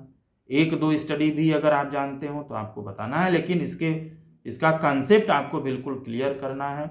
आप इतना कह सकते हैं रिसर्च प्रपोजल के इंटरव्यू के दौरान कि मैंने इतनी सारी चीज़ें सोची हैं लेकिन मैं बहुत ज़्यादा पढ़ नहीं पाया हूं, तो मैं इससे संबंधित तमाम तरह का जो रिव्यू है मैं करने की कोशिश करूंगा और जितने भी अप्रोप्रिएट स्टडीज़ होंगी उन सारे के आधार पर मैं काम करना चाहूँगा। इतना कह के भी आप बच सकते हैं। अब जब भी रिव्यू ऑफ लिटरेचर वाला चैप्टर होता है उसमें 2-3 चीज़ें और होती हैं जिसमें आपको यहीं पर लिखना होता है, जैसे रेशनल ऑफ द स्टडी। ये बहुत महत्वपूर्ण पोर्शन होता है, चाहे आप सिनैप्सिस की बात कर रहे हैं चाहे आप रिसर्च प्रपोजल की बात कर रहे हैं। तो रिव्यू वाले में थोड़ा कम भी रहेगा तो प्रपोजल में काम चल जाएगा, लेकिन रेशनल ऑफ द स्टडी जो रिव्यू ऑफ लिटरेचर के अंतर्गत आने वाला टॉपिक है, इसके बारे में आपको बहुत ही क्लियर कट होना पड़ेगा। इसके बिना काम नहीं चलने वाला है। यानी आप यह रिसर्च क्यों करना चाहते हैं, तार्किक आधार आपके पास क्या है। मैं बार बार कह रहा हूँ रिसर्च प्रपोजल में बहुत महत्वपूर्ण है और रिसर्च सिनॉप्सिस जब आप लिखते हैं तो भी यह बहुत महत्वपूर्ण है, हमेशा महत्वपूर्ण है। जब तक आप रिसर्च करेंगे या रिसर्च करने के बावजूद भी बाद में भी यह चीज़ें आपसे पूछी जाती हैं। रेशनल ऑफ द स्टडी यानी यह आपको बताना पड़ेगा कि आपको मोरल जजमेंट पर ही काम करना अच्छा लगा या इससे संबंधित आपने समस्या देखी, मेन मुद्दा है, आप इस पर रिसर्च करना चाहते हैं तो क्यों करना चाहते हैं, और यह रिसर्च किस तरह के कॉन्सेप्ट को लेकर के, किस तरह के मुद्दा को लेकर के, किस तरह के एप्लीकेशन को लेकर के आप करना चाहते हैं, या इसी विषय पर जो आपने मोरल जजमेंट पर रिसर्च कर रहे हैं, इमोशनल इंटेलिजेंस को लेकर, फैमिली एनवायरनमेंट को लेकर के, तो मुख्य रूप से आप मोरल जजमेंट पर ही क्यों रिसर्च करना चाह रहे हैं, और इसके साथ आपने सिर्फ और सिर्फ इमोशनल इंटेलिजेंस और फैमिली एनवायरनमेंट को ही लिया, क्यों लिया, इसके पीछे का जो कारण है यह भी आपको जानना पड़ेगा। इसका मुख्य एप्लीकेशन क्या होगा यदि आप रिसर्च करेंगे, तो इसमें ये सारी चीज़ों का उत्तर आपको पता होना चाहिए, और साथ ही साथ इन चीज़ों पर रिसर्च करने के पीछे का जो तर्क है, क्या कंट्राडिक्शन है इसलिए आपने लिया है, क्या बहुत सारे रिसर्चेस के बीच में गैप आपने पाया या इसलिए लिया है, लैक है इसलिए आपने लिया है, इनडायरेक्ट कनेक्शंस हैं इसलिए आपने लिया है क्योंकि इसके साथ रिसर्च नहीं हुए हैं, या आप इन चीज़ों को व्यापक लेवल पर, ब्रॉड लेवल पर काम करना चाहते हैं इसलिए लिया है, जेंडर इफेक्ट देखना चाहते हैं जो बहुत सारे लोगों ने नहीं देखा है इसलिए लेना चाहते हैं, इंडियन पॉपुलेशन पर काम नहीं हुआ है इसलिए आप लेना चाहते हैं, एडोलसेंट्स पर एकदम काम नहीं हुआ है इसलिए लेना चाहते हैं। ये तमाम तरह के ऐसे रेशनल हो सकते हैं, कारण हो सकते हैं जिनके आधार पर आप अपने रिसर्च के कारण को रेशनल तरीके से, तार्किक तरीके से प्रस्तुत कर सकते हैं, बता सकते हैं। ये सारी की सारी चीज़ें आपको निश्चित रूप से पता होना चाहिए। और एक बड़ी बात ये कि जो भी कारण आप रेशनल में देते हैं उसका बैकग्राउंड भी आपके पास होना चाहिए। और बैकग्राउंड या जानकारी कहाँ से मिलेगी? रिव्यू से मिलेगी, क्योंकि आपने वहाँ पर देखा था। जैसे ही कहेंगे इंडियन पॉपुलेशन पर नहीं हुआ है, विदेशों में हुआ, तो तुरंत पूछा जाएगा कि विदेशों में किसने किया है। आप कह रहे हैं कि बच्चों पर हुआ है, एडोलसेंट्स पर नहीं हुआ है, तो आखिर बच्चों पर इन वेरिएबल्स को लेकर के किसने काम किया? तो इसका बैकग्राउंड भी आपसे पूछा जाएगा, लेकिन आपका तर्क बिल्कुल सही होना चाहिए जिसके आधार पर आप रिसर्च करने की ज़रूरत को प्रूफ कर सकें। जस्ट इसके बाद इसी रिव्यू ऑफ लिटरेचर में ही इसके अंतर्गत जो सब जो पॉइंट होता है वो ऑब्जेक्टिव होता है, यानी रिव्यू ऑफ लिटरेचर के अंतर्गत अगला जो पॉइंट है वो आप लिखते हैं ऑब्जेक्टिव्स। और ऑब्जेक्टिव्स आप निश्चित रूप से रिसर्च से संबंधित सारे वेरिएबल्स को जोड़ करके आप ऑब्जेक्टिव बनाते हैं, यानी आप कितने 3 वेरिएबल के आधार पर कितना ऑब्जेक्टिव आप बनाएंगे आपके ऊपर निर्भर करता है। आप उद्देश्य के अनुसार ऑब्जेक्टिव बनाते हैं, सबके साथ कनेक्ट करके आप ऑब्जेक्टिव बनाते हैं। अगर आपने जेंडर लिया है तो जेंडर के आधार पर आप ऑब्जेक्टिव बनाएंगे, ठीक है। और निश्चित रूप से एक महत्वपूर्ण जानकारी मैं यहाँ पर दे दूँ कि क्वांटिटेटिव जो रिसर्च किए जाते हैं उस क्वांटिटेटिव रिसर्च में जो ऑब्जेक्टिव्स है इसका इस्तेमाल ज़्यादा किया जाता है, ज़्यादा प्रचलन में होता है। जबकि क्वालिटेटिव जो रिसर्च किया जाता है इसमें कभी कभी रिसर्च क्वेश्चंस भी बनाए जाते हैं जिनके आधार पर क्वालिटेटिव रिसर्च में इसका उपयोग किया जाता है। मैं ऑब्जेक्टिव के आधार पर, मैं रेशनल की बात करूं तो रेशनल रिसर्च प्रपोजल और सिनाप्सिस दोनों के लिए समान रूप से महत्वपूर्ण है। अगर आप प्रपोजल भी लिख रहे हैं तो रेशनल आपका बिल्कुल क्लियर कट होना चाहिए। ऑब्जेक्टिव की अगर हम बात करें तो ऑब्जेक्टिव में ये सारी की सारी चीज़ें सिनाप्सिस में क्लियर होनी चाहिए, लेकिन अगर प्रपोजल के दौरान अगर 1-2 भी ऑब्जेक्टिव आप बता लेते हैं तो भी काम चल जाएगा, पूरा बताना जरूरी नहीं होता है। और आप बता सकते हैं कि आगे जिस तरह की चीज़ें हम जरूरी समझेंगे उसके आधार पे हम ऑब्जेक्टिव्स की संख्या बढ़ा भी सकते हैं। तो 1-2 ऑब्जेक्टिव बना करके भी आप काम चला सकते हैं। और बात यदि हम हाइपोथेसिस की करें तो निश्चित रूप से देखिए, मैं इसको हाइपोथेसिस बोल रहा हूँ, इंग्लिश मीडियम वाले इसको हाइपोथेसिस बोलते हैं, तो मैं हिंदी मीडियम का हूँ इसलिए इसको हाइपोथेसिस ही बोलूँगा।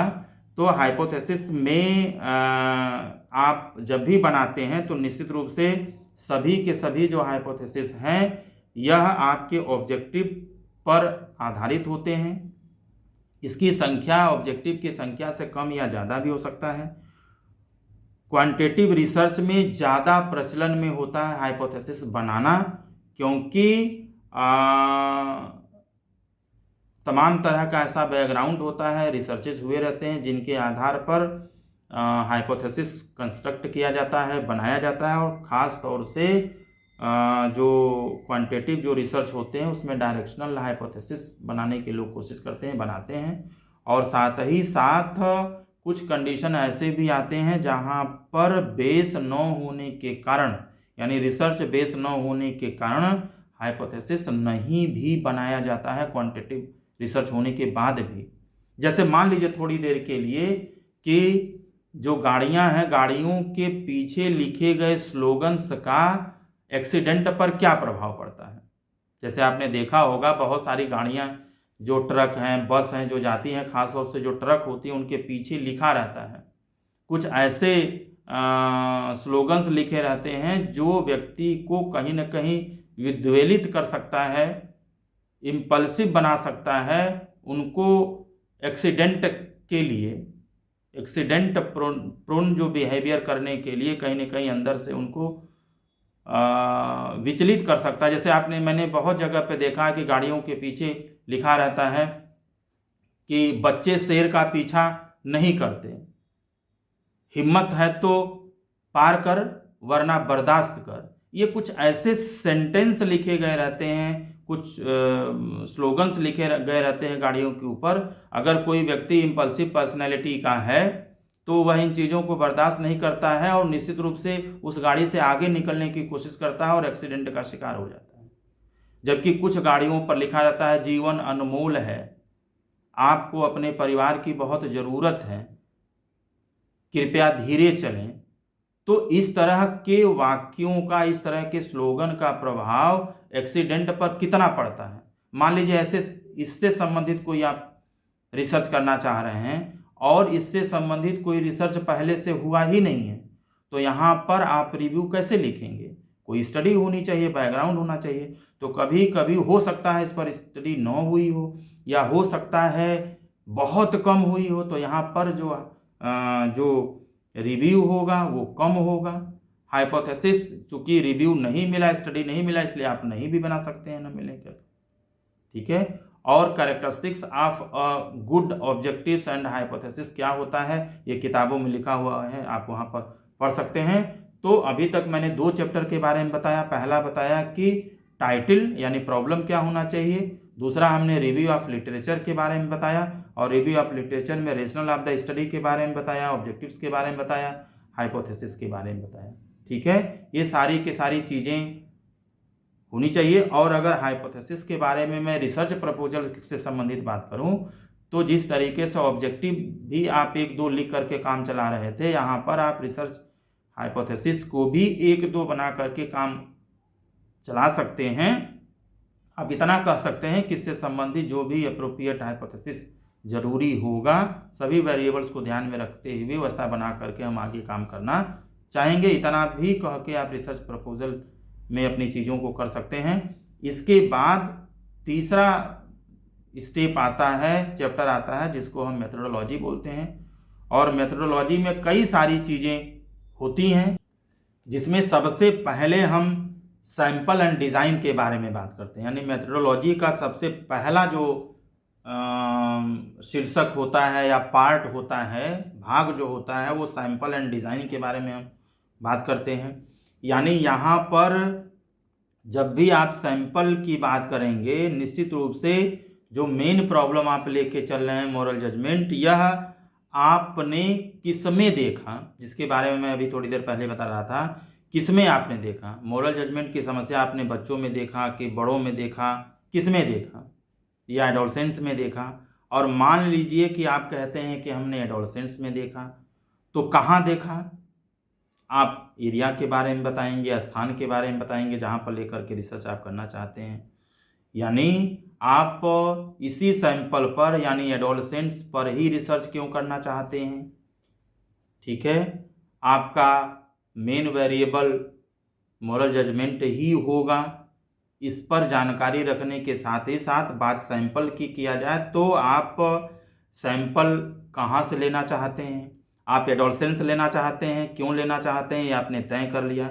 आप कहाँ से लेना चाहते हैं, मान लीजिए उत्तर प्रदेश में आप बनारस के बच्चों पर रिसर्च करना चाहते हैं, बेसिक एजुकेशन से लेकर के कॉन्वेंट स्कूल में पढ़ने वाले बच्चों, तमाम तरह की चीज़ों, तो आपका सैंपल क्या होगा, इसका साइज क्या होगा, इसका एज रेंज क्या होगा, आप मेल और फीमेल को भी लेना चाहते हैं, साथ ही साथ कौन सा मेथड आप यूज करेंगे सैंपलिंग के लिए, क्या आप रूरल और अर्बन भी लेना चाहते हैं, गवर्नमेंट और प्राइवेट भी लेना चाहते हैं, क्लास 9 से लेकर के क्लास 12 तक के बच्चों को, यानी आप 13-14 साल से लेकर के 17-18 साल के बच्चों पर रिसर्च करना चाहते हैं, तो ये सारी की सारी चीज़ों को बेहतर तरीके से आपको ध्यान रखना पड़ेगा जब आप सैंपलिंग करने जा रहे हैं। क्योंकि मैं बार बार कह रहा हूँ कि ऑब्जेक्टिव एंड हाइपोथेसिस को ध्यान में रख करके ही सैंपलिंग किया जाता है।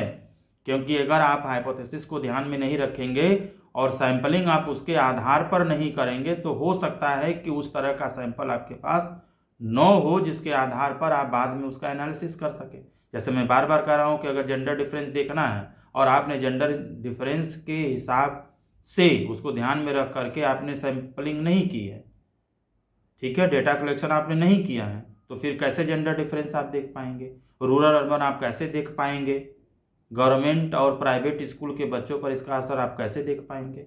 तो आप जो जो मुद्दों को लेकर के हाइपोथेसिस बनाए हैं, रिसर्च करना चाहते हैं, उन सारे चीज़ों को ध्यान में रख करके ही आपको सैंपलिंग प्लान करना पड़ेगा। थोड़ी देर के लिए मान लीजिए कि आप एडोलसेंट्स पर स्टडी करना चाहते हैं और बनारस में करना चाहते हैं। बनारस में सभी गवर्नमेंट और प्राइवेट स्कूल में मिलाकर के क्लास 9 से लेकर के 12 तक के बच्चों की संख्या, थोड़ी देर के लिए मान लीजिए कि अगर 1 लाख है तो 1 लाख लोगों में से मान लीजिए आप 400 सैंपल बनारस में से लेना चाहते हैं, तो इन 400 लोगों में से 400 एडोलसेंट्स में से आप 200 मेल लेंगे, 200 फीमेल लेंगे, क्योंकि जेंडर डिफरेंस देखना है। लेकिन इन 200 मेल में से अगर रूरल और अर्बन दोनों देखना है तो 100 आप रूरल ले लेंगे और 100 आप अर्बन ले लेंगे। लेकिन अगर आपको गवर्नमेंट और प्राइवेट स्कूल दोनों के बच्चों को लेना है तो 100 जो आपने रूरल लिया है उसमें से 50 आप गवर्नमेंट स्कूल के बच्चों को लेंगे और 50 आप प्राइवेट स्कूल के बच्चों को लेंगे। और यदि 50 आप गवर्नमेंट स्कूल के बच्चों को ले रहे हैं और आपने क्लास 9 से लेकर के 12 तक के बच्चों को लिया है तो इक्वल डिस्ट्रीब्यूशन यहाँ पर इनका भी होना चाहिए, यानी हर क्लास का जो रिप्रेजेंटेशन है यह इक्वल होना चाहिए। तो यहाँ पर लगभग क्लास 9 से भी 15 बच्चों को ले सकते हैं, 10 से भी 15, 11 से भी 15, 12 से भी 15, तो 15 चौके 60 हो गया। चाहिए आपको 50, डेटा हमेशा ज़्यादा लेना चाहिए, भले ज़्यादा हो जाए कम न हो। इसी तरीके से आप रूरल में इसी तरीके से आप सबका क्लासिफिकेशन कर सकते हैं। जैसे 200 फीमेल लिया तो 200 फीमेल में 100 रूरल हो गए, 100 अर्बन हो गए। अब इस फीमेल में भी 50 गवर्नमेंट कॉलेज से हो गए और 50 जो है जो लड़कियां हैं वो प्राइवेट स्कूल से हो गई। और गवर्नमेंट में भी हर क्लास के 15-15 लड़कियां हो गई और प्राइवेट में भी हर क्लास से 15-15 लड़कियां हो गई। इसी तरीके से अर्बन में आप लेना चाहते हैं तो माने सारे चीज़ों को इस तरीके से बांट लीजिए कि आपका सैंपलिंग बेहतर तरीके से हो और साथ ही साथ इक्वल डिस्ट्रीब्यूशन हो, यानी जितना भी 400 लोगों को लिया है हर फैक्टर के आधार पर इक्वल डिस्ट्रीब्यूशन सैंपल का हो, यानी प्रॉपर रिप्रेजेंटेशन हो पॉपुलेशन का। उतना ही छोटे से सैंपल में मैं सैंपलिंग पर बहुत विस्तार से नहीं बताना चाहता, वरना बहुत अभी भी समय ज़्यादा ही हो गया है। बस इन चीज़ों का निश्चित रूप से आपको ध्यान रखना है। मैं एक चीज़ यहाँ पर रिसर्च प्रपोजल और सिनैप्सिस के आधार पर यहाँ पर चीज़ों को आपको क्लियर कर दूँ कि जब भी आप सैंपलिंग की बात करते हैं, सैंपल की बात करते हैं, तो रिसर्च प्रपोजल में आप जितना बेहतर बता सकते हैं आप बताएंगे। अगर इतना क्लियर कट जानकारी आपको नहीं है तो आप इतना भी कह के निकल सकते हैं कि सर हमें बनारस में ही रिसर्च करना है, प्राइवेट और गवर्नमेंट स्कूल के बच्चों पर करना है, या हमें जेंडर डिफरेंस देखना है, या रूरल और अर्बन पे देखना है, एडोलसेंट्स पर करना है, इतना सैंपल होना चाहिए। इतना भी कह के आप रिसर्च प्रपोजल में बच सकते हैं, काम चल जाएगा। और यदि आप ज़्यादा बता सकते हैं तो प्रपोजल के दौरान भी आप चीज़ों को लिख सकते हैं, बता सकते हैं। लेकिन आप नहीं बता सकते हैं तो कम से कम इतनी चीज़ें आपको ज़रूर जानकारी होनी चाहिए। लेकिन अगर आप सिनैप्सिस लिख रहे हैं तो सिनैप्सिस के दौरान आपको सारी चीज़ें जितना मैंने बताया बिल्कुल क्लियर कट आपको पता होना चाहिए। फिर मेथडोलॉजी का जो अगला जो पार्ट होता है वह होता है टूल्स, यानी स्केल के बारे में हम बात करते हैं, मेजर्स के बारे में बात करते हैं। यानी आप यहाँ पर वेरिएबल्स को, जो अलग अलग वेरिएबल्स आपने moral judgment, emotional intelligence, family environment लिया है, इससे संबंधित वेरिएबल्स को मेजर करने के लिए कौन कौन सा टूल आप यूज़ कर रहे हैं, उन सारे टूल्स का डिटेल आप देते हैं। जिसमें आप निश्चित रूप से जब भी किसी टूल के बारे में लिखते हैं, स्केल के बारे में लिखते हैं, तो किसने बनाया, कब बनाया, कितने डायमेंशंस हैं, स्कोरिंग प्रोसीजर इसका क्या है, नेचर ऑफ आइटम्स क्या है, क्या पॉजिटिव एंड नेगेटिव आइटम्स दोनों हैं, रेटिंग किस रेटिंग स्केल का यह आपका टूल है, 2 पॉइंट रेटिंग स्केल है, 3 पॉइंट रेटिंग स्केल है, 4 पॉइंट है, 5 पॉइंट रेटिंग स्केल है, आप इसके बारे में लिखेंगे। हाई एंड लो स्कोर का क्या मतलब है, यह किस चीज़ को इंडिकेट करता है, इसकी रिलायबिलिटी क्या है, इसकी वैलिडिटी क्या है, ये तमाम तरह की चीज़ें जो है आपको टूल्स में हर टूल का डिटेल आपको देना पड़ता है। साथ ही साथ आप स्कोरिंग को चाहें तो यहाँ भी लिख सकते हैं, या स्कोरिंग के लिए एक अलग पार्ट भी बना सकते हैं जहाँ पर जिस भी तरीके से स्कोरिंग करेंगे आप उसके बारे में बताएंगे। और प्रोसीजर भी आप लिखेंगे, इसी के अंतर्गत अगला जो पार्ट होगा प्रोसीजर का। प्रोसीजर में शुरू से अंत तक जो भी आपने किया है उन सारी चीज़ों का जिक्र आप करेंगे। इस आधार पर, टूल्स के आधार पर, अगर मैं रिसर्च प्रपोजल एंड सिनॉप्सिस में थोड़ा अंतर करूं तो यहाँ पर बता सकते हैं कि अगर टूल्स आपने पहले से तय कर लिया है, आपने देखा है, तो आप निश्चित रूप से उसका नाम ले सकते हैं, उसके बारे में इतनी जानकारी आप दे सकते हैं। लेकिन आपने सिर्फ वेरिएबल ही डिसाइड किया है, आपने टूल नहीं देखा। टूल अगर आपने देखा, आपको मालूम है कि इसी टूल को हमें लेना है, तो आप उस टूल के बारे में भी विस्तृत जानकारी दे सकते हैं। अगर आपको अभी तक डिसाइड नहीं किया है या मालूम नहीं है तो निश्चित रूप से आप इतना कह के भी रिसर्च प्रपोजल में बच सकते हैं कि जो भी एप्रोप्रिएट टूल्स होगा सर मैं उसको देखूंगा, और जो भी सही होगा, सबसे अच्छा जो टूल होगा, जो स्केल होगा, उसका उपयोग करेंगे। लेकिन यहाँ पर अगर एक दो टूल का नाम आप बताएं तो ये ज़्यादा उपयुक्त होगा अगर रिसर्च प्रपोजल की बात करें। लेकिन सिनॉप्सिस यदि आप लिख रहे हैं तो आपको विस्तृत रूप में इन चीज़ों को लिखना ही लिखना है, इसका कोई दूसरा रास्ता नहीं है। फिर इस मेथोडोलॉजी का अगला जो पार्ट होता है वो होता है डेटा एनालिसिस, जिसको स्टैटिस्टिकल एनालिसिस के नाम से भी हम लिखते हैं। ये बहुत ही महत्वपूर्ण पोर्शन है यदि आप रिसर्च सिनॉप्सिस लिख रहे हैं।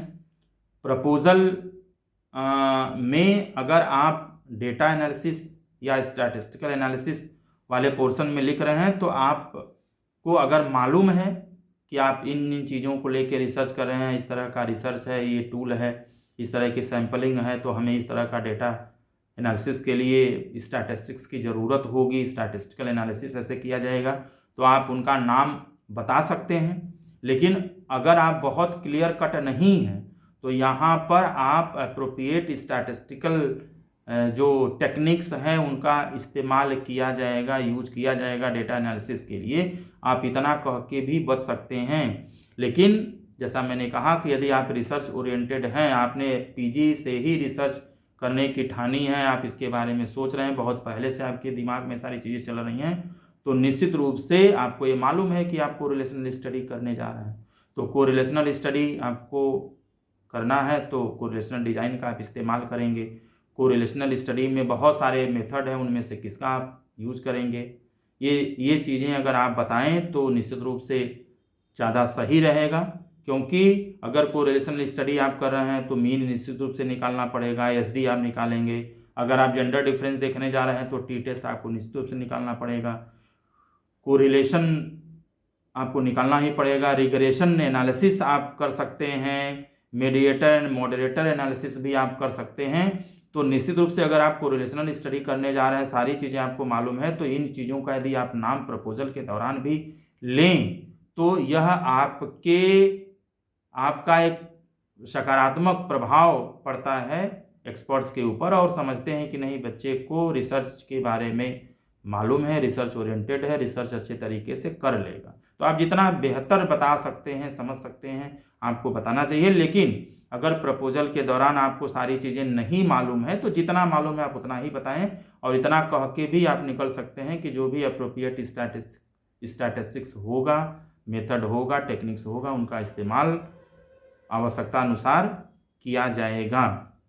साथ ही साथ यहाँ पर आप अगर मान लीजिए एक्सपेरिमेंटल अगर आप रिसर्च लिए हैं, मैं तो कोरिलेशन रिसर्च का उदाहरण लेके चल रहा हूँ, लेकिन मान लीजिए आप कोई दूसरा वेरिएबल टॉपिक लेते हैं और एक्सपेरिमेंटल रिसर्च है, तो वहाँ पर टी टेस्ट आप निकाल सकते हैं, एनोवा निकाल सकते हैं। एनोवा में भी 1 वे है, 2 वे है, 3 वे है, जो भी एनोवा आप निकालना चाहते हैं वो निकाल सकते हैं। पोस्ट हॉक की ज़रूरत पड़ सकती है, मनोवा हो सकता है, मनकोवा हो सकता है। तमाम तरह की स्टैटिस्टिकल एनालिसिस एक्सपेरिमेंटल रिसर्च में किए जा सकते हैं, या और तरह के रिसर्च करते हैं तो इस तरह की स्टैटिस्टिकल एनालिसिस की ज़रूरत हो सकती है, तो आप इसका भी जिक्र आप कर सकते हैं। तो मेरे कहने का मतलब ये है कि आपको निश्चित रूप से स्टैटिस्टिकल एनालिसिस वाले पोर्शन में रिसर्च प्रपोजल के हिसाब से अगर देखें तो जानकारी है तो आपको ज़रूर बताना चाहिए, और रिसर्च ओरिएंटेड है तो ज़रूर कुछ न कुछ आपको बताना ही चाहिए। बाय द वे अगर आपको एकदम नहीं आता है तो इतना कह के भी आप निकल सकते हैं कि जो भी उचित होगा उन स्टैटिस्टिक्स का जो यूज है वो हम अपने रिसर्च में करेंगे। यहीं तक जो सिनॉप्सिस आप लिखते हैं या रिसर्च प्रपोजल लिखते हैं वो सिर्फ मेथोडोलॉजी में डेटा एनालिसिस या स्टैटिस्टिकल एनालिसिस तक ही आप चीज़ों को लिखते हैं, क्योंकि इसके बाद रिजल्ट आ जाता है, फिर डिस्कशन आ जाता है, फिर समरी एंड कंक्लूजन आ जाता है, और समरी एंड कंक्लूजन के बाद इम्प्लीकेशंस, इसके अंतर्गत इम्प्लीकेशंस के बारे में बात करते हैं, सजेशंस फॉर फर्दर स्टडी के बारे में आप बात करते हैं, और लिमिटेशंस के बारे में आप बात करते हैं, और अंत में आप रेफरेंसेस देते हैं। जब आप सिनॉप्सिस जब आप लिखते हैं तो सिनॉप्सिस में सारी चीज़ें नहीं रहती हैं, यानी आप रिसर्च प्रपोजल की बात करिए या सिनॉप्सिस की बात करिए, यह मेथोडोलॉजी में डेटा एनालिसिस या स्टैटिस्टिकल एनालिसिस तक ही रहता है, और उसके बाद सीधे आप रेफरेंसेस की बात कर देते हैं।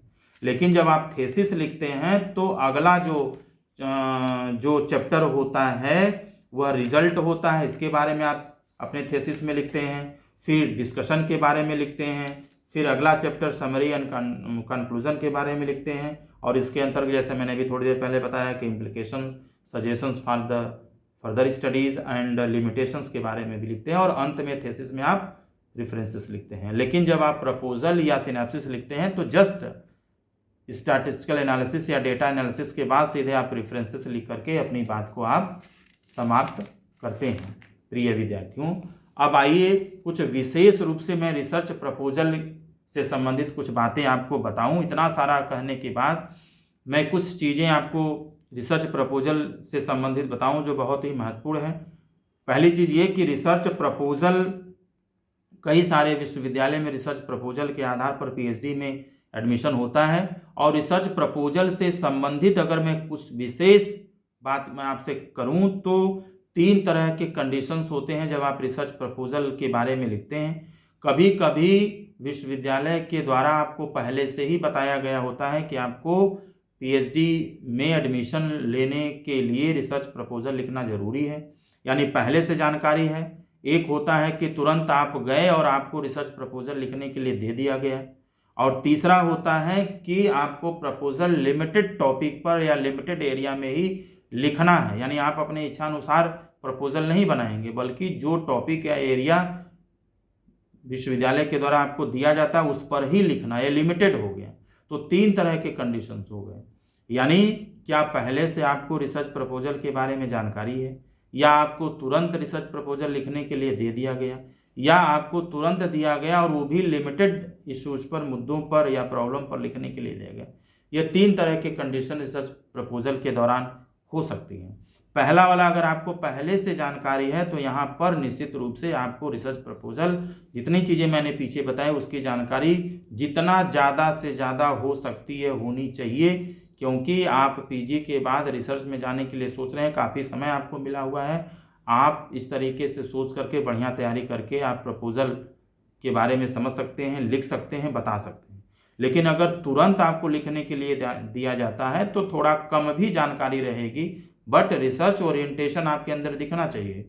रिसर्च के बारे में जो सामान्य समझ है वो आपके अंदर होनी चाहिए। यही तो चेक किया जाता है जब रिसर्च प्रपोजल की बात की जाती है। और अगर लिमिटेड एरिया में या प्रॉब्लम के ऊपर रिसर्च करने के लिए रिसर्च से संबंधित प्रपोजल आपको लिखने के लिए दिया जाता है, तो जितना आप बेहतर कर सकते हैं उतना आपको करने की कोशिश करनी चाहिए। मैं बार बार रिपीट कर रहा हूं कि रिसर्च आप क्यों करना चाहते हैं, इसी टॉपिक में या इसी एरिया में रिसर्च क्यों करना चाहते हैं, या एरिया या टॉपिक अगर मान लीजिए आपको बदलना पड़े, जैसे कि मैं तीसरा वाले में बता रहा था कि लिमिटेड एरिया में ही रिसर्च करना है, तो मान लीजिए कि अगर आपको जो मेन मुद्दा है मॉरल जजमेंट उसको बदलना पड़े तो आप क्या करेंगे? उसके बावजूद भी रिसर्च करना चाहेंगे? इससे संबंधित भी सवाल आपसे किया जा सकता है। पीएचडी के अलावा भी अन्य तरह की तैयारी अगर आप करते हैं तो भी वहाँ पर इसके बारे में पूछा जा सकता है। बहुत सारे लोग ऐसा भी आपसे प्रश्न किया जा सकता है कि एग्जामिनर आपसे यह पूछ दे कि आप पीएचडी ही क्यों करना चाहते हैं, पीएचडी के अलावा आप अन्य तरह के कंपटीशन में क्यों नहीं बैठना चाहते, या अन्य तरह के जो बहुत सारे जॉब हैं उसमें आप क्यों नहीं जाना चाहते, अन्य तरह के क्षेत्र हैं वहाँ पर आप कैरियर क्यों नहीं बनाना चाहते, आप पीएचडी को ही क्यों सेलेक्ट करना चाहते, क्यों पीएचडी करना चाहते हैं। बहुत सारे लोग पीएचडी करके बैठे हैं, आप भी पीएचडी करके बैठ सकते हैं, ऐसा डिसीजन आप क्यों लेना चाहते हैं। और अगर आप पीएचडी करना चाहते हैं और इसी विश्वविद्यालय से करना चाहते हैं तो इसके पीछे का कारण क्या है। ये तमाम तरह के ऐसे प्रश्न भी हैं जो कभी कभी रिसर्च में एडमिशन करने के दौरान, यानी प्रपोजल जब आप लिख के जाते हैं तो निश्चित रूप से आपसे पूछा जा सकता है, तो इनका भी उत्तर आपको निश्चित रूप से तैयार रखना चाहिए। प्रिय विद्यार्थियों, जाते जाते मैं एक अच्छे रिसर्च प्रपोजल की क्या क्या विशेषताएं हैं, एक अच्छे रिसर्च सिनैप्सिस की क्या क्या विशेषताएं होती हैं, दोनों में अंतर क्या होता है, इन चीज़ों को पुनः याद दिलाऊं तो रिसर्च प्रपोजल वास्तव में जो कॉन्सेप्ट आया है रिसर्च प्रपोजल का, ये प्रोजेक्ट लेने के से संबंधित होता है। जब भी हम कोई प्रोजेक्ट के लेना चाहते हैं तो उसके लिए हमें प्रपोजल लिख करके भेजना होता है, और प्रपोजल के आधार पर ही हमें यह तय किया जाता है कि हमें वह प्रोजेक्ट मिलेगा या नहीं मिलेगा। निश्चित रूप से जो कुछ फंडिंग एजेंसीज होती हैं जो तमाम तरह के प्रोजेक्ट ऑफर करती हैं, जैसे ICSSR जो है, Indian council of social science researches, तमाम तरह के प्रोजेक्ट फैकल्टी के लिए और तमाम लोगों के लिए ऑफ़र करता है, और उसका एक नेशनल लेवल पर या कभी कभी इंटरनेशनल लेवल पर भी कुछ प्रोजेक्ट ऑफ़र करता है जिसको लेकर के काम करना होता है, जिसको लेकर के हम रिसर्च प्रपोजल तैयार करते हैं। यह बात अलग है कि उस फंडिंग एजेंसी का एक क्लियर कट फॉर्मेट होता है, उद्देश्य होता है, उसी उद्देश्य और फॉर्मेट के आधार पर हम प्रपोजल लिख करके भेजते हैं। लेकिन यहाँ पर आपको कोई प्रोजेक्ट नहीं लेना है, आपको रिसर्च प्रपोजल के बारे में समझना है। तो आप जो भी प्रपोजल बनाएंगे आप रिसर्च को ध्यान में रख के करेंगे कि वास्तव में आप रिसर्च क्यों करना चाहते हैं। ठीक है, यानी जो रिसर्च प्रपोजल होता है वह सिनैप्सिस के तरह से ही होता है। अंतर सिर्फ ये होता है कि रिसर्च प्रपोजल संक्षिप्त रूप है, जबकि जो सिनैप्सिस होता है यह थोड़ा सा विस्तृत रूप होता है, व्यापक रूप होता है। और साथ ही साथ 2 से 3 पेज में अगर आप सिनैप्सिस रिसर्च प्रपोजल की बात करें, जैसे मैंने कहा कि यह सिनैप्सिस जैसा ही होता है, बस थोड़े से में लिखना होता है, संक्षिप्त रूप होता है, तो आप 2 से 3 पेज में अपना जो रिसर्च प्रपोजल है उसको आप लिख सकते हैं। जैसा कि मैंने बताया कि तुरंत भी लिखना हो सकता है, या आपको पहले से मालूम है, या दिए गए टॉपिक या मुद्दों पर या एरिया पर भी आप लिख सकते हैं। तो जिस तरह की कंडीशन होगी उसी हिसाब से आप अपने रिसर्च प्रपोजल को लिख करके दे सकते हैं। वास्तव में रिसर्च जो प्रपोजल होता है यह आपका रिसर्च के प्रति ओरिएंटेशन को जानने के लिए ही लिखवाया जाता है, यानी कितना प्रोसीजरल टेस्टिंग एक तरह से है जिसके माध्यम से आपका रिसर्च के प्रति कितना ओरिएंटेशन है, कितना इंटरेस्ट है, कितनी अच्छी अंडरस्टैंडिंग है, क्या बेहतर तरीके से सोच पाते हैं, बेहतर तरीके से आप रिसर्च आगे कर पाएंगे या नहीं कर पाएंगे। इन तमाम तरह के ऐसे मुद्दे होते हैं जिनको जानने के लिए, जिनका परीक्षण करने के लिए, जिसके बारे में समझने के लिए आपसे कहीं ना कहीं रिसर्च प्रपोज़ल लिखवाया जाता है। साथ ही साथ रिसर्च प्रपोज़ल में बहुत बार जो चीज़ें होती हैं वह चीज़ों को मान करके भी आप लिखते हैं कि हमने ऐसा सोचा है, या हम यह करेंगे, या हम ऐसे करेंगे, ऐसे करेंगे। इस तरह पर भी आप काम कर सकते हैं, लेकिन ज़्यादातर कंडीशन में आपको कोशिश करना चाहिए कि आप चीज़ों को समझ करके थोड़ा और बेहतर करने की कोशिश करें। मैं बार बार कह रहा हूं कि यह सिनॉप्सिस का ही एक संक्षिप्त रूप होता है, यानी शॉर्टकट रूप होता है। इसमें जो रिव्यू होता है वह कम भी हो सकता है, कभी कभी नहीं भी हो सकता है। जैसे मान लीजिए तुरंत आपको लिखने के लिए कह दिया गया, तो रिव्यू अगर 1-2 आप करके आएँ, बताएं तो सही होगा। अगर नहीं भी है तो आप संबंधित चीज़ों के बारे में और हम अच्छे तरीके से करेंगे, ढूंढेंगे, या जितना हम जानते हैं इस तरीके से ये कहा जा सकता है। तो आप कम से कम 1-2 रिव्यू अगर आप जानते रहें, स्टडी जानते रहें, तो निश्चित रूप से आपके लिए महत्वपूर्ण होगा। और साथ ही साथ यहाँ पर ऑब्जेक्टिव या हाइपोथेसिस लिखने की बाध्यता बिल्कुल नहीं होती है। आप 1-2 बता पाएँ तो भी सही, नहीं बता पाएँ तो भी आप अपनी चीज़ों को और तमाम तरह की चीज़ों को बेहतर तरीके से आप प्रेजेंट कर सकते हैं। लिखे गए सभी तरह के चीज़ों की जानकारी आपको होनी चाहिए रिसर्च प्रपोजल में। यानी आपने जो टॉपिक बनाया है, जो आपने वेरिएबल लिया है, वो सारी चीज़ें आपको बिल्कुल क्लियर कट मालूम होना चाहिए। रेशनल तो खास तौर से आपको मालूम होना चाहिए। आपकी objective, hypothesis, sampling, tools, procedure, ठीक है, स्टैटिस्टिकल एनालिसिस के लिए जो स्टैटिस्टिक्स का आप इस्तेमाल करेंगे वो, ये तमाम ऐसी चीज़ें हैं। अगर आपने अपने प्रपोजल में इन चीज़ों को लिखा है तो निश्चित रूप से इसको आपको जानना चाहिए। अगर आपने लिखा है तो इसके बारे में आपको जानना चाहिए। अगर आप नहीं लिखे हैं तो सामान्य समझ आपका इसके बारे में होना चाहिए। बात यदि जल्दी से मैं सिनॉप्सिस की करूं तो BHU में रजिस्ट्रेशन के 1 से 2 साल के अंदर, BHU हो या और भी विश्वविद्यालय में, खासतौर से BHU की बात कर रहे हैं, अगर आप BHU में PhD में रजिस्ट्रेशन आपका होता है तो रजिस्ट्रेशन के 1 से 2 साल के अंदर आपको निश्चित रूप से अपनी सिनॉप्सिस जमा करनी होती है।